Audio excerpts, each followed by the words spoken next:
Ladies and gentlemen, good morning and good afternoon. Welcome to Asian Productivity Organization Productivity Talk.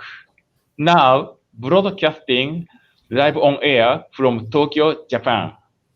My name is Watanabe, APO Program Officer, dispatched from Ministry of Agriculture, Forestry and Fisheries of Japan. I'm today's navigator and Japan side presenter. Nice to meet you, everyone. Today's topic is Agri-Food Policy Responses to COVID-19 in Indonesia and Japan. National disaster is a big challenge for governments. In order to save citizens' lives and minimize damage on their property, quick action is required. In addition, large-scale action is necessary to respond to national disaster. Such action needs involvement of various departments of government, so quick coordination is also required. Indonesia and Japan have experience of emergency response such as big earthquake and tsunami. This time is pandemic. Coronavirus hit both countries. Under the pandemic, both governments have to save their citizens' lives and maintain food supply for them. In today's productivity talk, as two government officials from Indonesia and Japan, we will discuss about this issue. I hope you can enjoy it today. If you have any comment and question to us, please put it in YouTube chat box. You can put it in for 2 weeks from now. We choose some questions and comments to respond. Then, if time allows, we will respond some of them today. Other ones will be responded through this YouTube later. Now, let me introduce today's guest. Today's guest is Dr. Sahat M. Pasariv, Senior Researcher, Indonesian Center for Agriculture, Socioeconomic and Policy Studies, Ministry of Agriculture, Republic of Indonesia. Good afternoon, Dr. Sahat. Good afternoon, Mr. Watanabe. Okay, please present us emergency response to COVID-19 in agriculture and food sector by the government of Indonesia. Thank you, Mr. Watanabe. Okay, Good afternoon. Good To afternoon. all of participants. It's a great honor for me to present today's productivity talk, and I would like to thank Asian Productivity Organizations, APO Japan, a reputable international organization that organized this important event. My presentation today will be divided into 3 parts. First, about the current situation of coronavirus disease in Southeast Asia and specifically in Indonesia. And second part would be the impact of agriculture and food sector. And the third is the policy responses to COVID-19. As you can see from the map, next please. Next please. The COVID-19 cases were spread through the entire countries of Southeast Asia, with of course different intensity. No single country without the infection of this dangerous disease. The map showed that Indonesia was quite seriously affected. Next, please. The first confirmed case in Indonesia was found in suburb of Jakarta on the 2nd of March 2020, and it was rapidly spread throughout the country due to the high movement intensity of the people across the archipelago. As you may be aware, Indonesia consisted by more than 17,000 islands and stretch for about 5,000 kilometers within the equator line. So with the movement of the people, the disease is easily infected other people. The governments, both at central and region levels, started to aware the dangers of this infectious disease, the pandemic that never happened before. And as we learn from China, so we now alerted with that situations. Most of the case was found in Jakarta, the capital city, and quickly spread to other urban areas and cities, specifically in Java and main islands. Then a special task force was established, both at national level as well as the regional level. This is to develop cooperation and allow smooth coordination in handling and respond to this virus. The trend case was increasing as indicated by the line curve. Next, please. If you can see, this is the data up to 31st of May, and the number of cases is still increasing. And then you can see from the line, it is actually fluctuated, but in total it is increasing. Anticipating the worst situation and the need to cut off the spread of the disease, the central government enacted a large-scale social restriction rules, and the regional governments applied similarly. So the first was enforced in Jakarta on the 10th of April 2020, and then followed by other cities and provinces. And let me tell you this, only a week ago, that the social restrictions was lifted to ease the condition. So this is a difficult options, either to choose economic reason or to have the health reason. However, as we experience now, more cases of infected persons were encountered. So we are in a transition stage now to gradually adjust to the new normal life.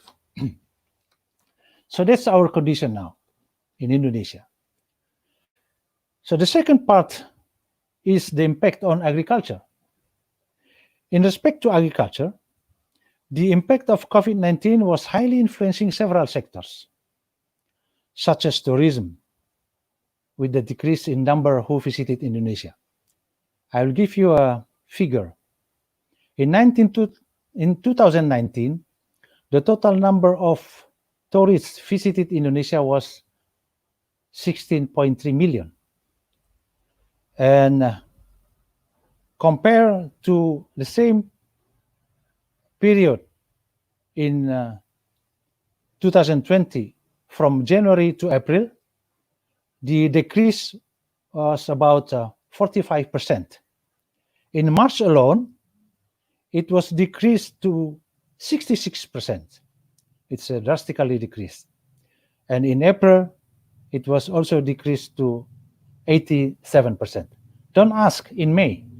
In May, probably 100%, no tourists, because no flight, no visits to the tourism areas, both domestically or internationally. So the transportation, travel, hotels, restaurants, with the cancellation of travel events and other parties, gatherings, those subsectors are mostly affected. It is very sad that the situation is like that. Moreover, the employment and education also suffer from this infectious disease. Layoff labor could not be avoided by a lot of companies, private sectors to add large number of unemployment. Long-distance learning due to the closure of schools is the realistic option for education. from elementary to higher education. All of this should also reduce the demand for food and affect the farmers. Impact of COVID-19 also hit trade and transportation, mostly various economic trade, SMEs, export-import activities, and other business transactions, commercial activities. To this point, processing of agriculture-based products, for instance, farm production and distribution of inputs and other agricultural products are highly affected. So the COVID-19 is obviously clearly affect the agricultural sector. The third part is about the policy responses.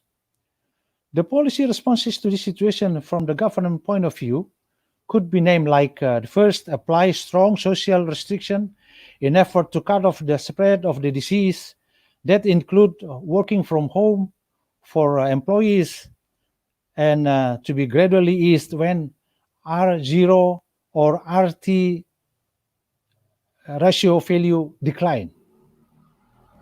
So the second one, the central and regional governments to build close communications for cooperation and coordination. And the third, disseminate health protocol with strong message to people. Not only use mask, wash hands, and keep physical distance, but also about information about food, stock, agriculture inputs, and etc.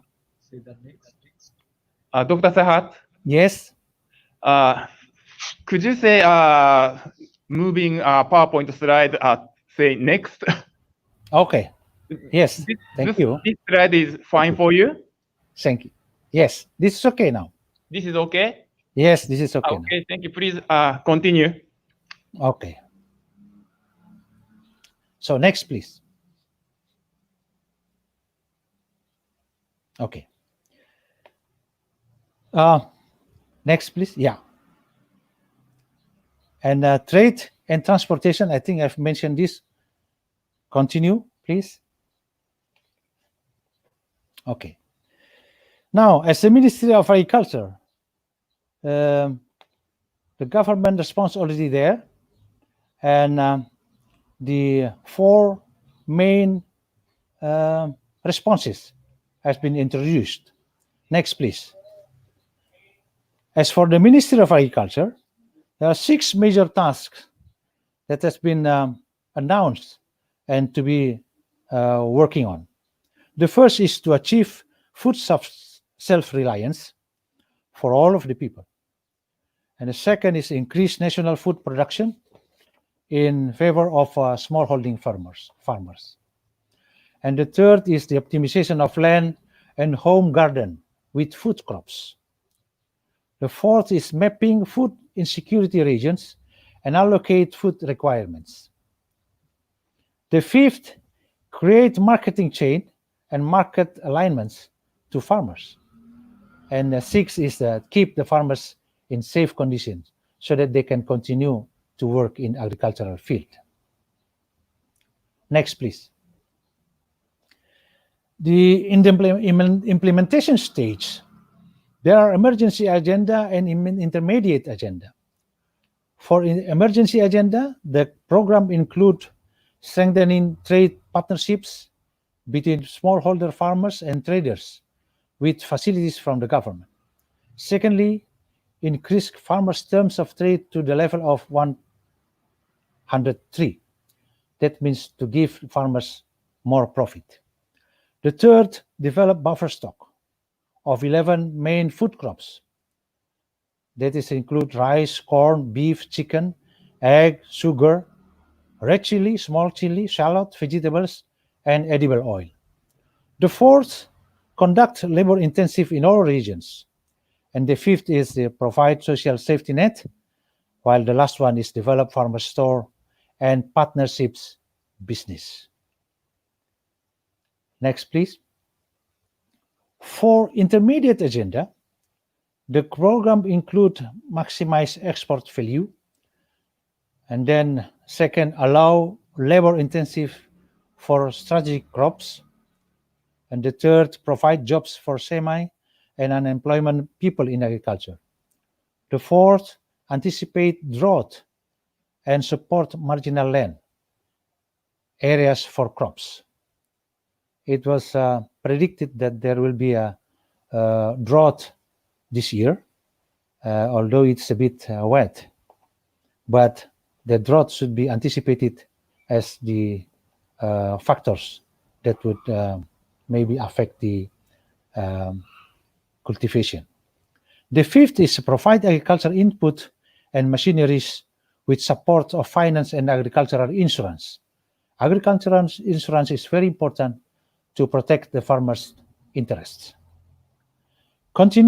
Last one, the continue research on eucalyptus as one of the antivirus candidates. Eucalyptus is one of the plants that has been found very potential for as medicinal crops for this virus disease. So to close this presentation, allow me to summarize important points so that agriculture will continue and food will be provided for all of the people. Amid the COVID-19, agriculture should be continued. And first for that, inputs and other supporting facilities should be well prepared. And Ministry of Agriculture is clearly take this statement as one of the very important things. Secondly, food stock needs to be provided to anticipate food crisis. Recently, FAO has been announced that there will be food crisis in the next 6 months and next year. Third, home garden for food crops is strongly encouraged, especially in Indonesia in rural areas, to help the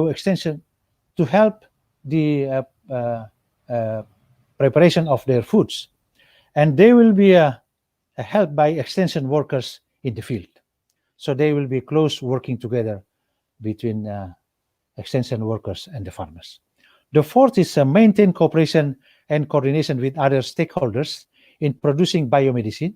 And lastly, because COVID-19 would be longer or no one could predict it for how long, Ministry of Agriculture should keep alert and safeguard domestic support and maintain international cooperation.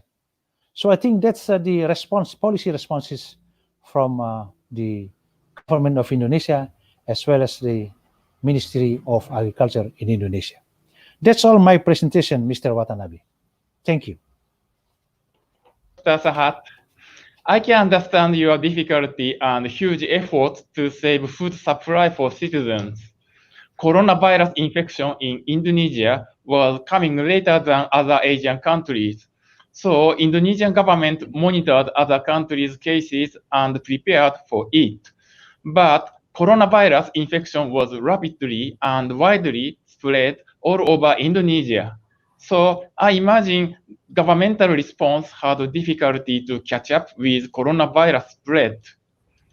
As your response did, the first priority is to prevent infection, as well as preventing infection by limiting human interaction.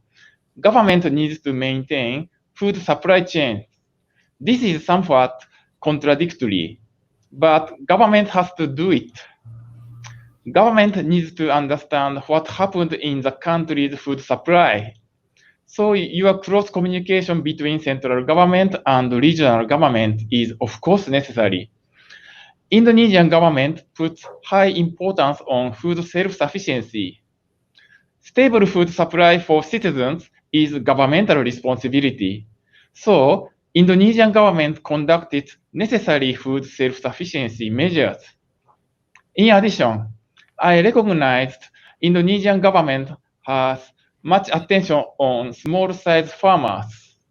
Although small-scale farmers are important for Indonesian agriculture, they are vulnerable in disaster. So small-scale farmers especially need assistance. Okay, next I present Japanese case. Okay, please, my PowerPoint. First of all, I introduce current situation of COVID-19 infection in Japan. The first infection was found from passenger coming from China on 14th of January. Then, the first domestic infection was found on 28th of January. Since then, the number of coronavirus patients is increasing little by little. On 27th of February, the Prime Minister announced school closures. And on 25th of March, Governor of Tokyo Metropolitan Government requested citizens to stay home. On 7th of April, government declared state of emergency. This is not lockdown. The state of emergency was lifted on 25th of May. Okay, next please. In Japan, patients are concentrated in urban areas such as Tokyo and Osaka. Okay, next please. Second, I explain coronavirus impact on agriculture and food sector in Japan. Due to coronavirus, both foreign tourists and domestic tourists became almost zero. In addition, people don't go eating out, stay home, cancel events, ceremonies, and parties. As a result, consumers' demand on luxury foods such as wagyu, quality beef, and tuna, fish for sushi, and flowers is dropped. In Japan, March is the end of fiscal year. So usually, graduation ceremonies and farewell parties are scheduled. And in April, newly entrance ceremonies and welcome parties are scheduled. In addition, many people go to see sakura flowers and have parties in April, but all of such events were cancelled. Regarding agritourism, January to April is a season of strawberry pickup for tourists. Farmers were suffering from no tourists. School closures created big damages on agriculture and food sector. Many mothers are working as part-time workers there. But due to school closures, they couldn't work because they had to take care of their kids at home. Some farmers employ part-time workers to harvest vegetables and flowers. And supermarkets employ them too. So agriculture and food sector suffered from labor shortage. In addition, school closures resulted in less demand on vegetables and milk for school lunch. School lunch demand is so big, farmers lost huge opportunities to sell their produce. Stay-home requests stimulated consumers to buy more food for their stock. Consumers' such behavior was limited and didn't spread wide and long. But temporarily and in some places, supermarket shelves became empty. Especially instant foods, rice, and natto were bought.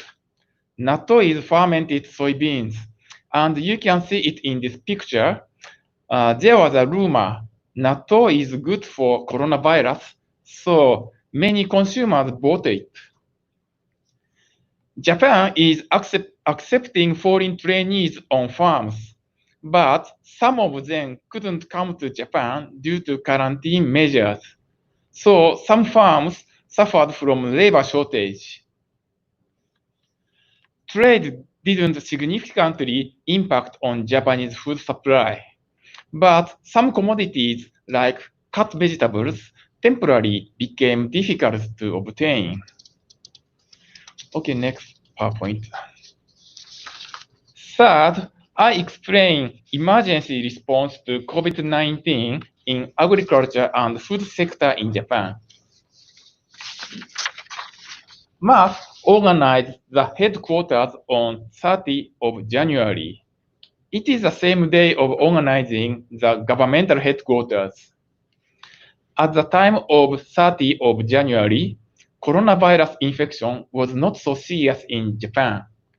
But Japanese government already knew how dangerous coronavirus is by watching China.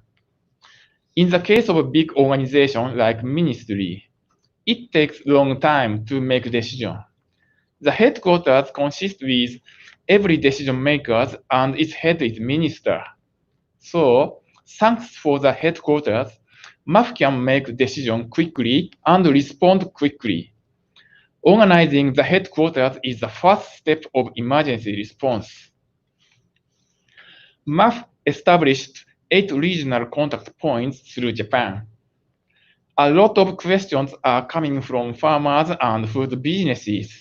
For example, can I sell my harvest after state of emergency declared? Can I sell harvest if family member is infected? Should I disinfect my harvest? How can I obtain masks?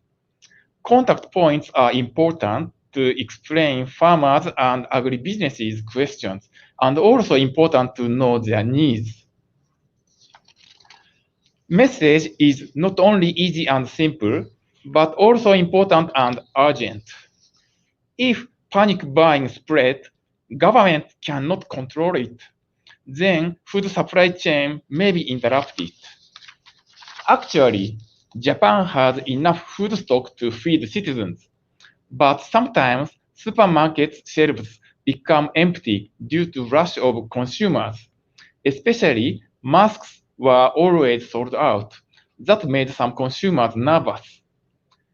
MAF constantly updates stock data and warehouse video regarding major food items and presents them to consumers. Government must save producers and agribusinesses to maintain national food self-sufficiency and food supply. Various programs are offered from the government to support them.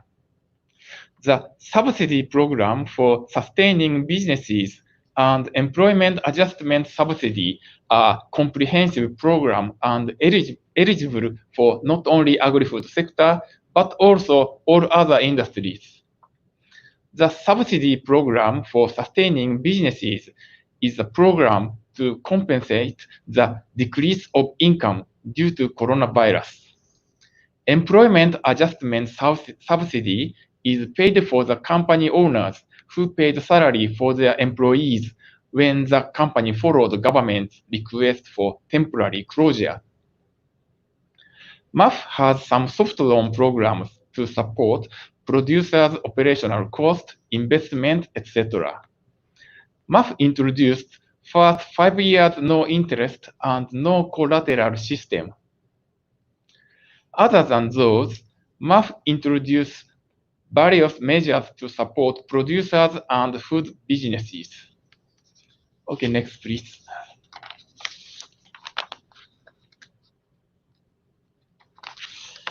At first, MAF made and showed the guidelines for producers and food businesses. Then, Farmers and Food Businesses Association made more detailed and specific guidelines. MAF guidelines consist with food businesses version, agriculture version, livestock version, wood industry version, forestry version, and fisheries versions. MAF guidelines basic structure is preventive measures of infection, response when staff is infected, disinfection of facilities, and business continuity. Regarding COVID-19, the necessary measures are thoroughly promoted to producers and food businesses through these guidelines.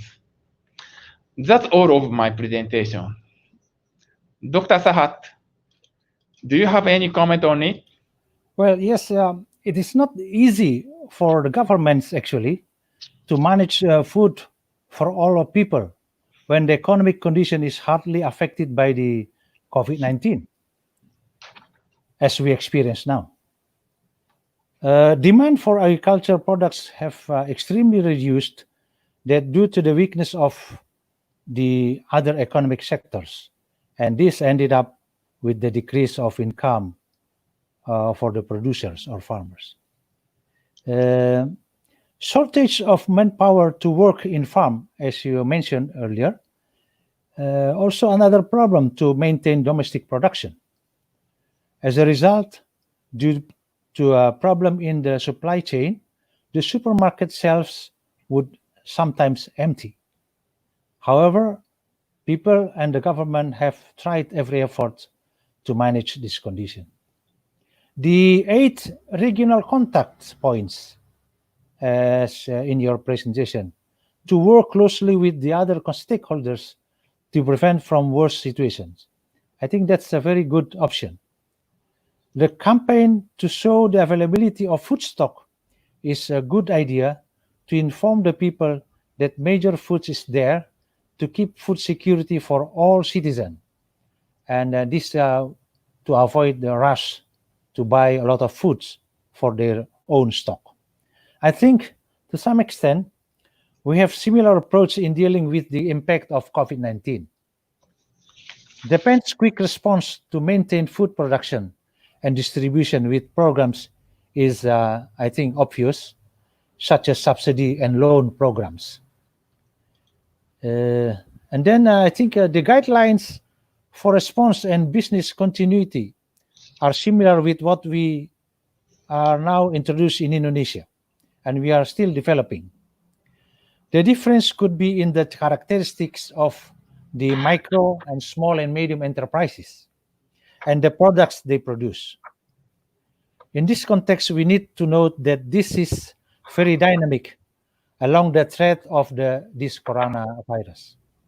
Adjustments and necessary actions may change drastically depending on the development of the impact. I think that would be my comment on your presentation. Thank you, Mr. Watanabe. Okay, thank you very much, Dr. Sahat. So next, from now on, let's begin Q&A from viewers from chat box of YouTube. I'd like to introduce a question from Felipa Amanta from the Center for Indonesian Policy Studies, Indonesia. How is the government ensuring enough food stock? Will the self-sufficiency policy be feasible? So this is a question. So first, I would like to respond. So then please, Dr. Sahat, respond to these questions. Okay. So from my side, the food stock can be governmental stock and private stock. So governmental stock, government buyout stock, mainly food crops. And private stock, private company usually having stock. So will the self-sufficiency policy be feasible? Means in the case of Japan, several combination of policy is necessary to maintain food sufficiency policy. So not only maintenance of stock, but also domestic production is important, and also stable import. Obtaining the stable import is also another important factor. So such kind of mixture, coordination is important policy of maintenance of food self-sufficiency. So how about Dr. Sahat? Yes, Mr. Watanabe. Thank you for Ms. Felipa who asked these questions. In fact, let's see. If there is no rice in the market and inaccessible, then I think social unrest will happen. As you may aware, the rice is a staple food for Indonesian. So shortage of this commodity would lead to unrest situation. To see the self-sufficiency in rice, for instance, as at the moment, The Ministry of Agriculture have data that we have stock for the next few months, and we also have logistic agency who have stock for rice and other important food crops, and this would be distributed to the markets when there is a shortage of rice in the market. To anticipate the crisis that would probably happen in the next few months or next year, the government, and in this case, Ministry of Agriculture, also try to accelerate the cultivation of food crops in many producing centers in Indonesia. This is to expect the harvest time by the end of this year, while also considering the impact of drought that would probably happen during the cultivation. So it is the alert of the people, especially the government, both at central level as well as in the regional level, to produce or to provide food with many efforts they've been considering and conducted, so that the food will be available for all of these people. And to the emergency situation, the rural people also strongly encouraged to use their home garden to grow food crops, even vegetables, for instance, so that they can provide for their own consumption. So there are many programs and activities have been launched by the Ministry of Agriculture, and with cooperation with the stakeholders in the field area as well as in the regional level. So I think with the stakeholders hand in hand in cooperation to work for the continuity of the production, then I think the self-sufficiency, or I would say self-reliance of food crops will be there. Thank you. Thank you very much, Dr. Sahat. Okay, next question I would like to introduce coming from Sasa from Ministry of Agriculture. What programs are carried out in dealing with food security to face the dry season during COVID-19? Let's see. In Japan, I think we don't have a big dry season, so I cannot imagine a dry season policy in Japan. So do you have any idea about dry season food security policy? Yeah, dry season, I think, because the land is dry, then it can prevent you to grow a larger area of cultivation, especially for rice. Rice is a crop that needs a lot of water. So Indonesia now, especially Ministry of Agriculture programs, introduced what we call intensification program. Intensification, that's to increase also the intensity of cultivation from 2 times to 3 times, for instance, or from 1 times to 2 times. So intensification need, of course, the water in this case. The government also developed to also upgrade the irrigation systems as well. Also, what we call a small dam, like small irrigation systems. We call it embung. So we also build this in production centers. Also, we have the extension programs. That's to add, to enlarge the cultivation area. Swamp area and tidal swamp, and also the areas that available to be cultivated with rice, for instance, is now developed. So hundreds of thousand hectares already identified, and this will be cultivated with rice during this next year, and during this time on next year. So we hope that all of these programs would be the policy to respond to the dry season as well. This year, we have, I have mentioned in my presentation, there will be a dry season. I mean, for probably in August or July, August, we'll experience this one.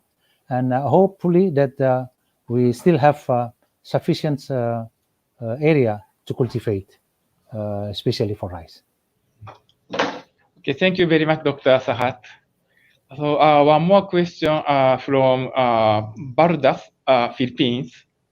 How can farmers market their harvest since there are limited buyers and lots of produce is wasted? So it is not necessary to related to COVID-19, but it is something general question. So first, I would like to respond to this question. Then I ask you response.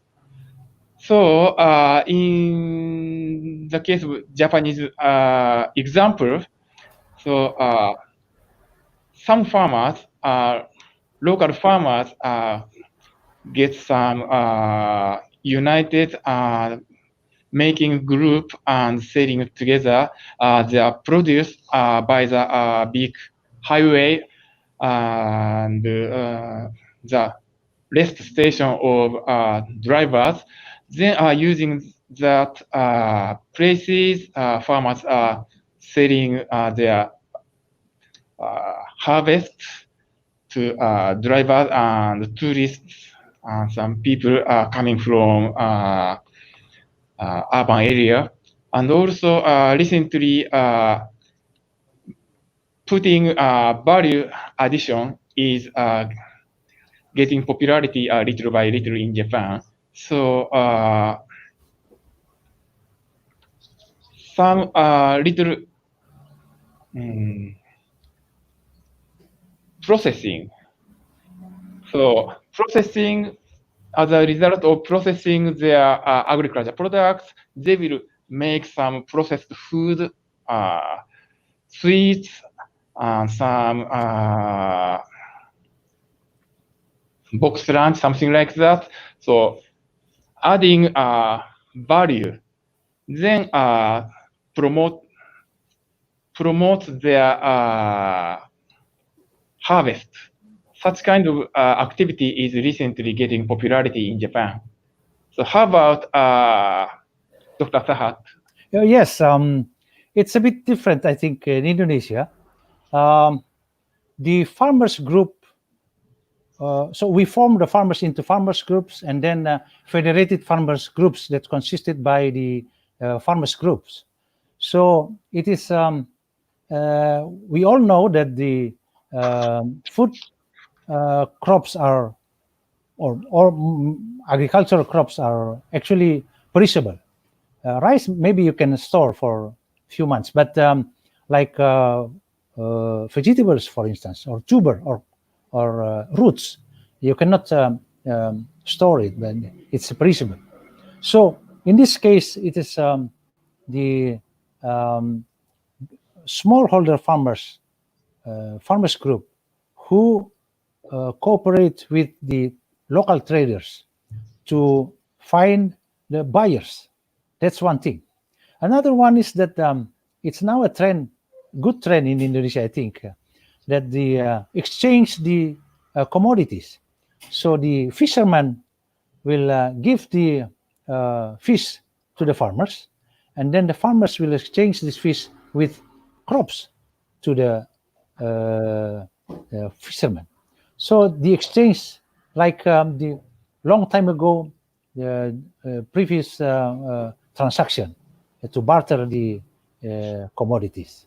So this is now also happen in Indonesia. So there are a lot of groups actually who can see the problems of the farmers, and they buy from the farmers and then try to deliver it to. So there are a lot of sellers now, actually, retailers in urban areas as well. So there are a lot of farmers are fairly smart, actually, but they need help. That's all I could respond to that questions. Yeah, thank you very much. So time is up for Q&A sessions. This concludes today's productivity talk. So now I would like to appreciate Dr. Sahat for his wonderful presentation and comment. And for viewers, I hope today's talk is interesting and beneficial for you all. Thank you very much today for your attendance to our productivity talk. See you again. Thank you. Bye-bye. See you. Bye-bye.